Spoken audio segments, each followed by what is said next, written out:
Bienvenue et suivez-moi. J'ai le tout nouvel iPad Air 13 pouces d'Apple de 2026 et je vais vous présenter le déballage. Nous allons également jeter un coup d'œil rapide à l'appareil, à la qualité de fabrication, aux spécifications et à ce qu'il propose pour son prix.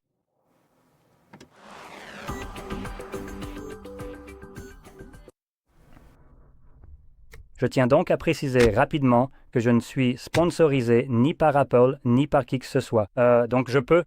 Je suis donc totalement libre de dire absolument tout ce que je veux sur ces appareils sans avoir à m'inquiéter, vous savez, qu'une entreprise ne me sponsorise pas ou quoi que ce soit de ce genre. Bref, maintenant que c'est dit, à l'arrière, vous pouvez voir qu'on a le rideau et la puce M4, le Wi-Fi cellulaire et 128 gigaoctets de stockage. Donc maintenant que c'est dit, ouvrons-le simplement. Salut Samsung. Tiens, regarde ça. C'est comme ça que ça doit se détacher en un seul morceau sans se déchirer à moitié. Tu pourrais apprendre quelque chose des gens que tu as carrément copiés, non?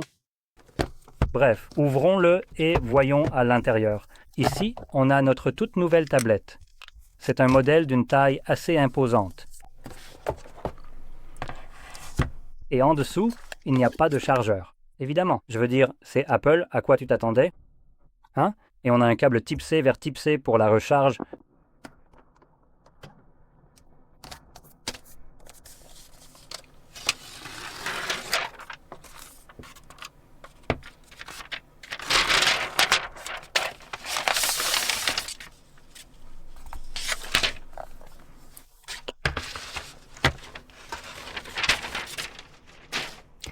Et voilà.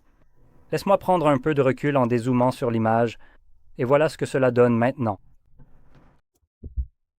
Donc, en l'allumant dans une seconde, on pourra voir notre écran avec un ratio écran-corps qui semble encore un peu daté, je dirais, pour une tablette dans cette gamme de prix. J'aimerais voir quelque chose d'un peu mieux que 86% de ratio écran-corps.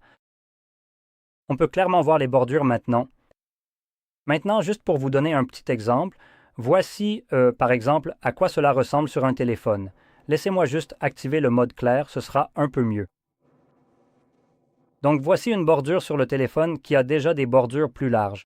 À cause du petit verre trempé de mauvaise qualité que j'ai, qui a ce genre de bordure noire, ou sur le verre trempé lui-même. Donc il y a en fait un peu plus de bordure, et celle-ci reste minuscule comparée à ce qu'on a ici. Mais bref, on a ici un écran sacrément grand, sans encoche. Merci. Je déteste vraiment les encoches qu'Apple utilise encore. Par exemple, sur cet appareil, pourquoi diable y a-t-il une encoche sur le téléphone? Bref. Donc l'écran ici fait 13 pouces avec une résolution de 2048 par 2730-32 pixels. C'est un Liquid Retina, ce qui est juste une façon sophistiquée pour Apple de vous donner un écran LCD avec une luminosité maximale ou typique de 6 nits. Comme je l'ai mentionné précédemment, il possède un rapport écran-corps de 86%, une densité de pixels de 264 et est recouvert d'un verre résistant aux rayures avec un revêtement oléophobe. Et c'est du niveau 4, donc c'est juste une question de difficulté. De toute façon, maintenant, si nous choisissons de continuer à aborder plus en détail toute la question complexe concernant les caméras de cet appareil, commençons donc tout naturellement par examiner les caméras situées à l'arrière. Franchement, ceci dit, ça ressemble quasiment à ça. Enfin bref, la caméra arrière ici est un capteur grand angle de 12 mégapixels avec une ouverture de 1,8 et elle vous permet d'enregistrer des vidéos jusqu'en 4K à 60 images par seconde. Étonnamment, c'est franchement plutôt sympa, même si c'est peut-être un peu redondant étant donné que c'est une tablette. Mais bon, vous savez prendre des photos de famille avec un appareil de 13 pouces. Tout comme vous ne le feriez probablement pas en vous promenant avec un ordinateur portable. Et, de toute façon, à l'avant. Pour les selfies, c'est peut-être un peu difficile à montrer, voilà. Vous pouvez voir ce petit point juste ici. C'est là que se trouve la caméra selfie. Et c'est un autre capteur de 12 mégapixels, ouverture 2.0, ultra grand angle de 122 degrés, et celui-ci permet de filmer en 1080p à 60 images par seconde. Donc en termes d'appareil photo, cet appareil a vraiment de très bonnes caméras, je dirais, surtout pour une tablette. Cela dit, à ce niveau de prix, honnêtement, ce n'est pas quelque chose qui devrait me surprendre. Enfin, à ce prix-là, il vaut mieux avoir de bons appareils photo de toute façon. Donc les caméras sont correctes maintenant. En passant à l'intérieur de l'appareil, on a une énorme batterie de 9750 mAh, ce qui est important. Mais pour un appareil de 13 pouces, je considère en fait que c'est un peu faible. Je me serais attendu à quelque chose comme 13 000 mAh si Apple avait décidé d'utiliser une batterie au silicium carbone. Mais ils ont évidemment décidé de réduire les coûts sur un appareil qui coûte 850 putains d'euros. C'est vraiment sympa de leur part de vous vendre un appareil haut de gamme tout en faisant des économies. Fantastique, vraiment. À part ça, il n'y a aucune info sur la vitesse de charge, du moins pas sur GSM Arena, et je sais qu'Apple ne communique généralement pas ce genre d'informations de toute façon, donc je ne ferai aucun commentaire à ce sujet. Mais nous avons 12 gigaoctets de RAM, ce qui est plutôt bien. Chose assez amusante, c'est en fait plus cher que leur nouveau MacBook Neo. Ouah. L'autre n'ayant que 8 gigaoctets de RAM, celui-ci en possède davantage, et même plus étonnant encore, il est équipé d'un processeur M4. Donc maintenant, Apple fait ce genre de truc complètement idiot, où il refuse simplement de vous donner ce que vous attendriez normalement à ce stade, c'est-à-dire une putain de tablette qui viendrait avec un macOS normal puisqu'elle fait tourner un processeur M4. Ensuite, ces abrutis prennent un processeur mobile, le mettent dans un ordinateur portable et en font un macOS. Ils prennent un processeur d'ordinateur portable et le mettent dans une tablette, et puis ils continuent avec les conneries qu'on a toujours. Donc tu as une puissance obscène là-dedans et un iPad OS pourri dessus. Waouh, Banks, pourquoi ne pas simplement résoudre ce putain de problème en mettant macOS dessus?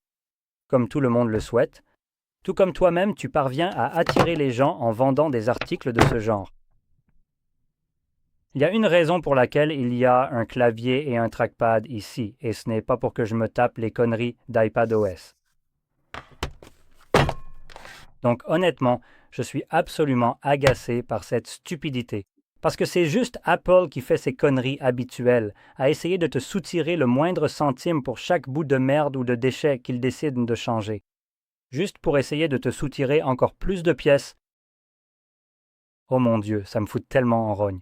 On a un processeur absolument génial comme point positif, mais dont tu ne peux jamais vraiment profiter. Parce qu'on est limité par le pire des iPadOS ici. Voilà. Le système d'exploitation n'est pas forcément mauvais en soi, mais il tourne sur un processeur de niveau ordinateur portable. Ici, il y a 12 putains de gigas de RAM, et Apple vient littéralement de prouver qu'ils peuvent faire tourner macOS sur un processeur mobile. Celui-ci, c'est un processeur d'ordinateur portable. Il n'y a aucune raison pour qu'il n'y ait pas une option pour l'utiliser comme un macOS capable de faire tourner des applications Mac. Les deux sont ARM. Les deux ont un bel écran bien grand. Celui-ci a même plus de RAM que leur ordinateur portable, ce qui enlève littéralement toute idée que ça ne pourrait pas le faire tourner. Et on peut l'acheter avec un clavier et un trackpad qui y sont attachés et l'utiliser comme un ordinateur portable. Mais devine ce que ça ferait? Ça prendrait littéralement des ventes au MacBook Air et au Mac Neo qui ont tous les deux des limitations où l'un en a, l'autre non. Le Neo est en gros un ordinateur portable avec des spécifications plus douteuses que celui-ci, pour seulement 100 $ de moins. Tandis que le Mac Air ou le MacBook Air est pratiquement la même chose que celui-ci, mais coûte bien plus cher puisqu'il coûte 1000 cents. Donc Apple est juste là, tout simplement, refusant de faire ce que vous voudriez qu'ils fassent parce qu'ils peuvent gagner plus d'argent sur votre dos et ils savent que vous, les pigeons, allez l'acheter de toute façon. Donc, passons à la suite. Ce truc en particulier m'énerve vraiment parce que c'est tellement évident que c'est conçu pour gratter le moindre centime chaque utilisateur juste pour les pousser à acheter leur ordinateur portable, leur tablette et leur iPhone, n'est-ce pas, tout ensemble? Parce qu'aucun d'eux ne peut faire les trois choses, même si Apple eux-mêmes ont littéralement prouvé, en intervertissant les processeurs, qu'ils pourraient très bien le faire. Ainsi, outre les 12 gigaoctets de RAM, vous disposez également de plusieurs options de stockage différentes allant de 128 gigaoctets à 1 téraoctet, Gardez bien sûr à l'esprit que cela augmente considérablement le prix. Donc, 850 €, c'est pour l'entrée de base avec 128. Jetons maintenant un coup d'œil plus détaillé et rapide sur ce que nous coûtera précisément l'acquisition d'un modèle de très haut de gamme. Voyons cela ensemble. Supprimons donc cet élément. Et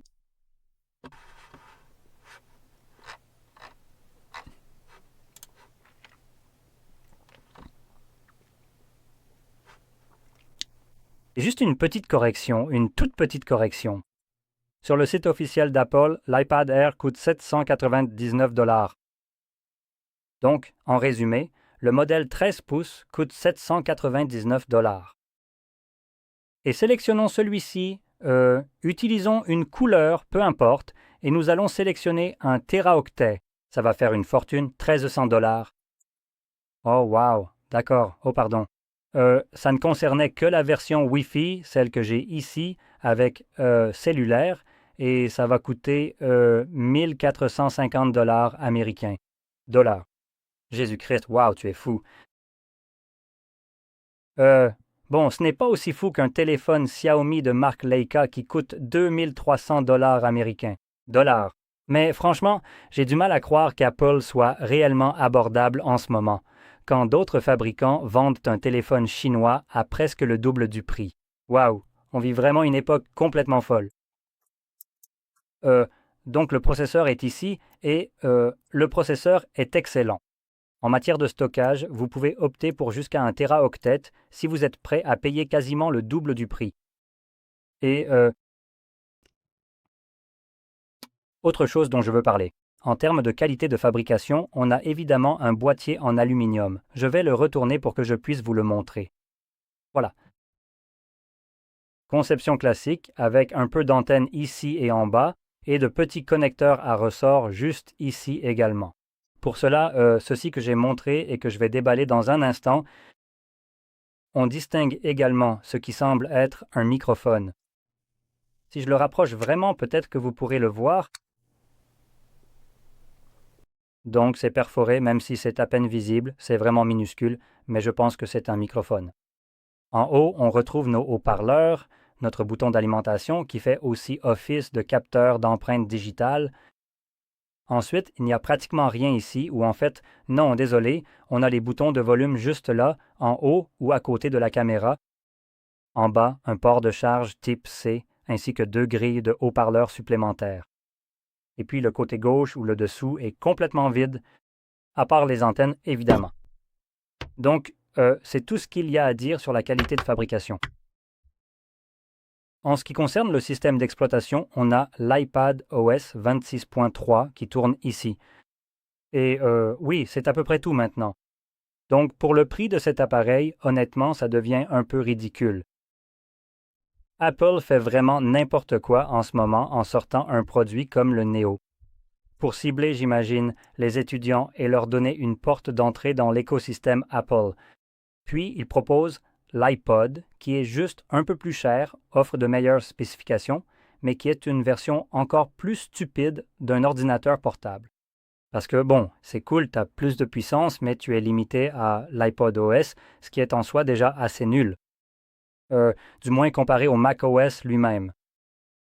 Et l'un ou l'autre pourrait faire tourner ce macOS, je veux dire cette tablette, même les téléphones peuvent faire tourner macOS. Puisque le Neo tourne littéralement sur un processeur de l'année dernière qui était dans un téléphone. Donc là, on a un processeur d'ordinateur portable qui fait tourner un logiciel mobile. C'est vraiment génial. Donc si vous envisagez d'acheter ça pour, je ne sais pas, faire plusieurs choses à la fois, ce serait plus proche d'un ordinateur portable. Et vous envisagez d'acheter ceci. Honnêtement, je ne sais pas si ça vaut le coup à ce point. Tu vas ajouter quoi au juste? Encore une centaine, probablement plus d'une centaine de dollars. Laissez-moi vérifier rapidement.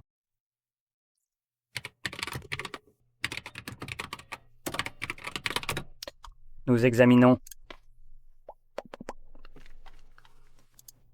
Dites-moi un peu, quel serait le prix exact pour cet article, s'il vous plaît?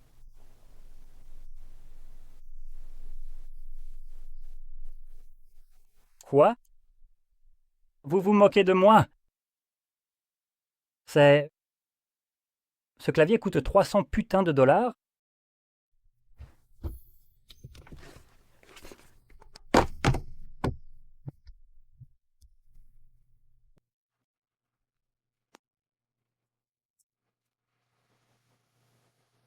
Quoi? Waouh, d'accord. Quoi? Que faisons-nous ici? Waouh, absolument incroyable. Petits travaux de lèche-vitrine. Ce qui est le plus comique dans cette histoire de petites sommes à gagner, c'est que quand vous combinez cette coque, qui inclut un clavier et un trackpad avec un prix de 300 dollars, et que vous considérez que vous venez d'acheter la version la moins chère de cet appareil, n'est-ce pas? Celle qui est livrée avec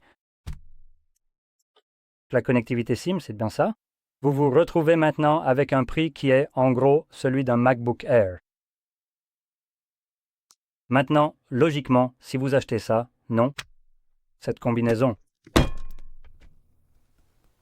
Pourquoi ne pas opter pour quelque chose de réellement meilleur? Parce que je... Quel est le prix de vente par... Je suis absolument stupéfait par cela.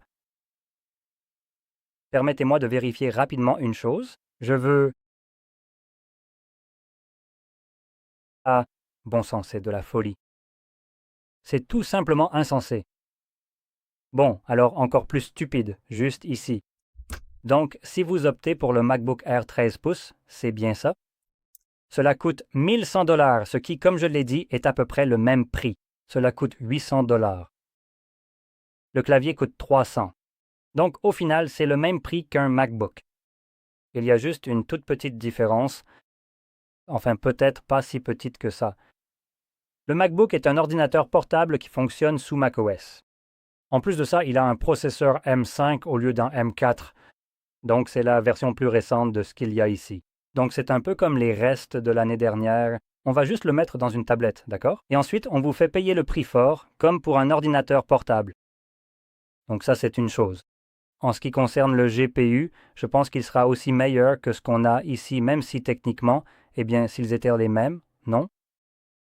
Ensuite, je pense que la tablette, les M4 ou M5 sont moins puissants que ceux des ordinateurs portables, si je me souviens bien. Donc ça, c'est encore un autre point.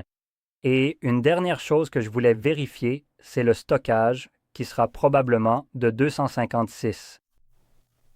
Vérifions rapidement. Allez, 13 et allez, donnez-moi un type de stockage. Oui, on va prendre celui avec le GPU 8 cœurs, même s'il est moins bon. Et alors? Mais où diable se trouve l'entrepôt? Ah, voilà. Nous disposons donc de 16 gigaoctets de RAM, au fait. Oh, désolé. Pour ce prix, vous obtenez 512 gigaoctets de stockage. Comme ça, c'est tout simplement insultant. Oui, ce demi-téraoctet de stockage pour un ordinateur qui a de meilleures spécifications et tous leurs appareils essaient en gros de s'imiter les uns les autres, juste qu'il y en a toujours un qui le fait moins bien que les autres, comme celui-ci par exemple. Donc si vous prévoyez d'acheter un appareil strictement conçu pour, disons, le travail, n'est-ce pas? Et que vous comptez acheter un clavier pour ça, ainsi qu'un trackpad pour l'amour de Dieu, faites-vous une faveur et optez pour le MacBook Air. Ce sera un bien meilleur rapport qualité-prix, sachant qu'il coûte pratiquement le même prix. Une fois que vous ajoutez le clavier, il offre plus de stockage, ce qui est évidemment très important. Il est livré avec un trackpad plus grand. Quand on y pense, celui-ci est un tout petit trackpad. En fait, j'ai dit que j'allais déballer ça, alors mettons ceci de côté et passons directement à l'ouverture.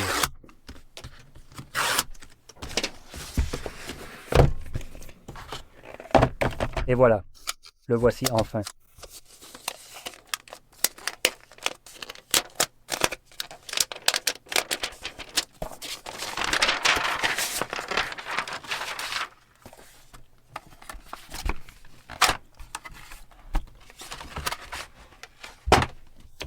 Donc voici votre tout petit trackpad juste ici. Celui-ci est même plus petit que celui qui équipe un MacBook Neo d'ailleurs.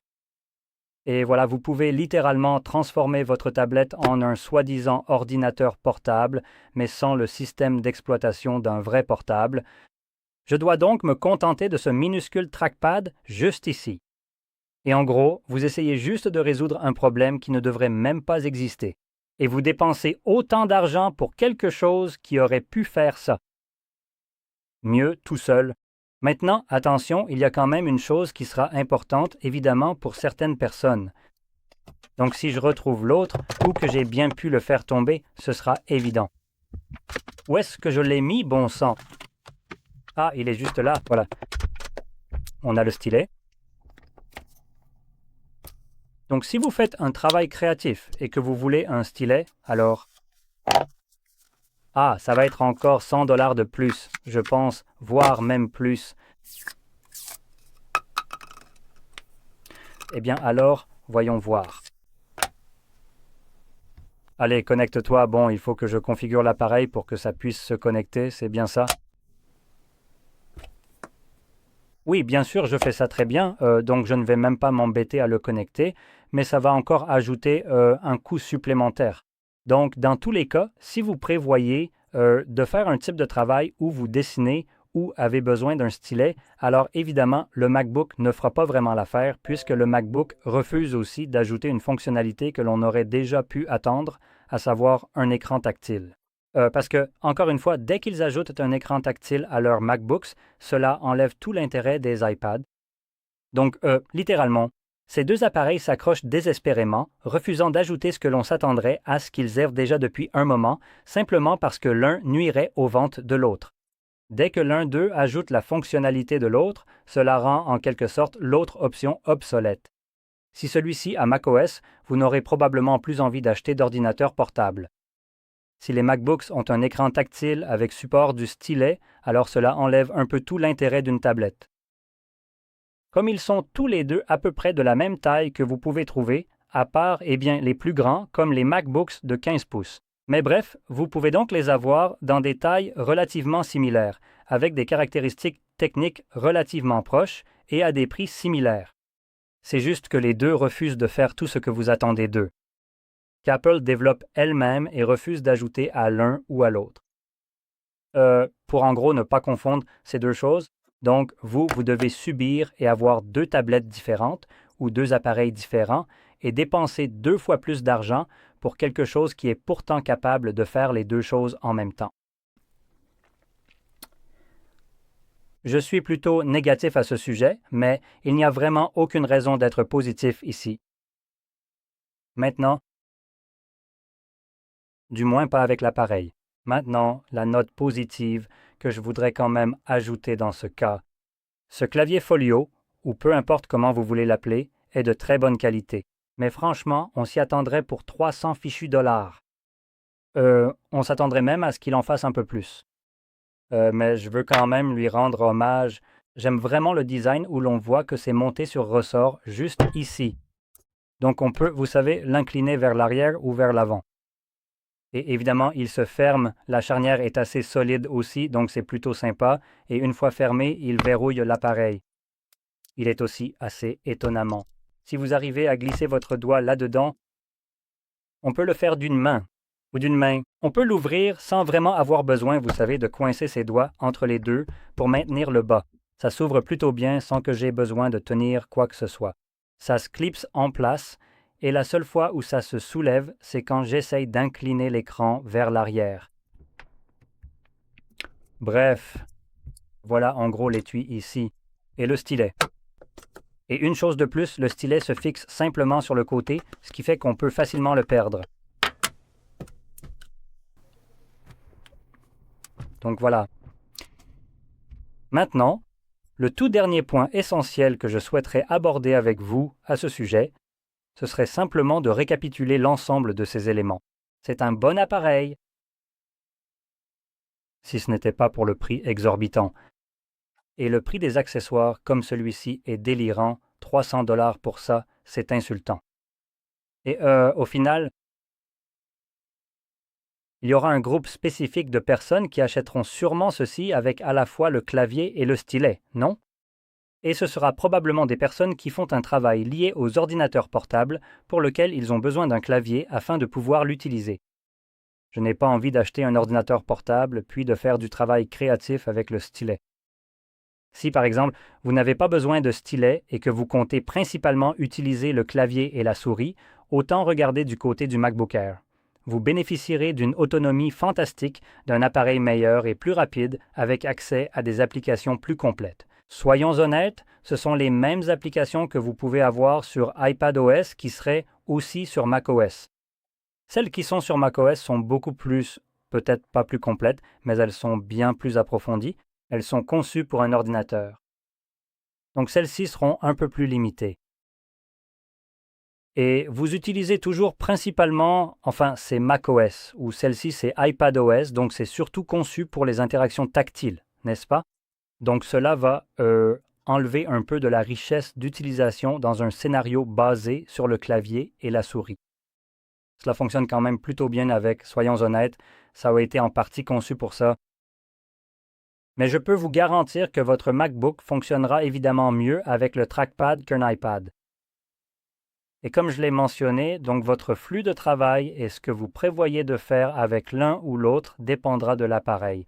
Et selon ce que vous allez faire, vous devriez probablement vous tourner soit vers l'iPad, soit vers le MacBook, car comme je l'ai dit, selon ce que vous recherchez, ils sont à peu près au même prix ou très proches. Bref, cela étant dit, après cette sorte de longue tirade, coup de gueule, ou peu importe comment vous voulez appeler ça, j'ai à peu près terminé. Et j'espère que vous avez trouvé ça au moins un peu divertissant. J'ai aimé voir ces prix, si c'est votre cas aussi, likez, abonnez-vous et merci d'avoir suivi.